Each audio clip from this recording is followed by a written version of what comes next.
Mi nombre es Kiara Quispe y les voy a hablar sobre las causas de la discapacidad auditiva. Una de ellas es genética, también complicaciones en el parto, llegan a tener ciertas enfermedades infecciosas, otitis crónica, exposición a sonidos fuertes, también el uso de medicamentos ototóxicos y el envejecimiento.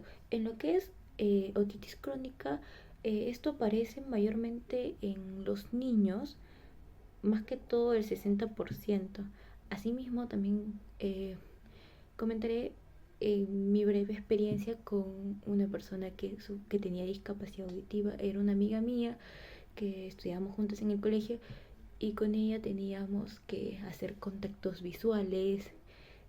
A veces, como no sabíamos hablar por señas, teníamos la facilidad también de escribir por hojas, o si no, ella nos miraba y nos hacía señas y nosotros intentábamos de captar y aprendimos mucho con ella.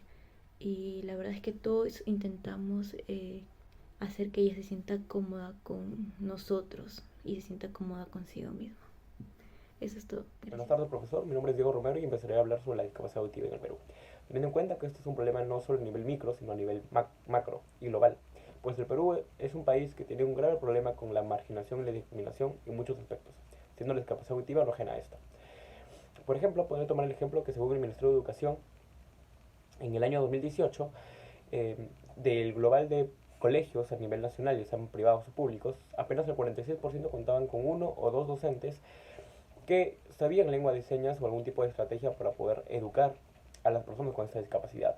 Teniendo en cuenta que el Perú es un país que tiene una ley que avala que por aula, ya sean colegios privados o públicos, deberían tener ciertas vacantes específicas para las personas con esta discapacidad, teniendo mejor una inclusión en la educación.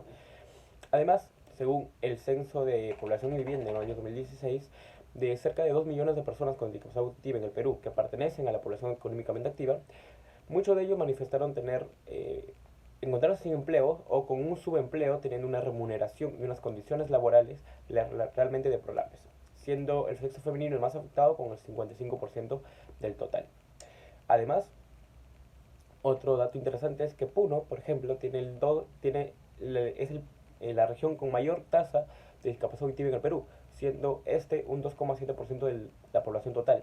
Sin embargo, según el Ministerio de Educación y el CONADIS, Puno también es una de las regiones con menos educación inclusiva, teniendo muy pocos colegios que cuenten con esto y además teniendo cerca de un 96% de colegios que no cuentan ni siquiera con una persona capacitada en lenguaje de señas o en algún tipo de estrategia para ese tipo de educación.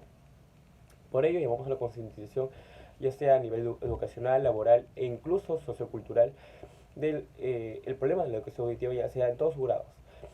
Eh, Estrategias como las de Aprendo en Casa, donde incluyeron el lenguaje de señas que llega a más de 4.000 niños y jóvenes con discapacidad auditiva, o las capacitaciones que hicieron a nivel nacional en el año 2021, gracias al Ministerio de Educación, en donde capacitaron en lengua de señas a más de 5.134 profesores, ya sean en colegios públicos o privados.